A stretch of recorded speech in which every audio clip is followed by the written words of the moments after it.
Hi అండి, నేను ఇక్కడ బొబ్బట్టు చేయట్లేదు. బొబ్బట్టు ప్రాసెస్లోనే పప్పు భక్షం చేశాను. మేము భక్షం అంటాము. చిరోటి రవ్వతో మీకు తడుపుకోవడం ఎప్పుడు చూపిస్తాను కదా.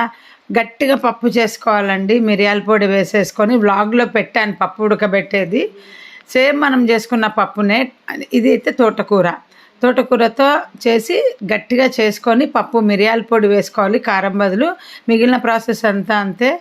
బట్ ఏంటంటే పప్పులో తిరువాత వేసుకోకుండా చేసుకోవాలి. ఇంత గట్టిగా ఎట్లా వచ్చిందంటే కొంచెం గోధుమ పిండి వేసి వేయించుకోవాలన్నమాట. మీరు వ్లాగ్లో ఓపిక ఉంటే చూడండి. కొయ్యగూర చట్నీ కూడా చేసుకోవచ్చు ఇట్లాగే.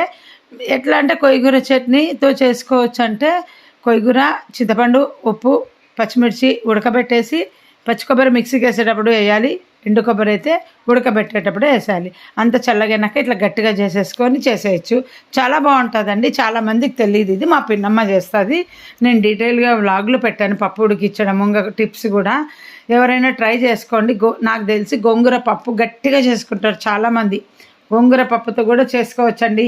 మీరు ఏ పప్పుతోనైనా చేసుకోవచ్చు. చాలా టేస్టీగా ఉంటుంది. ఇంకా మనము ఎప్పుడు పరోటాలు చేసుకుంటాం కదా, ఆలు పరోటాలు, అంత సింపుల్గా చేసుకోవచ్చు.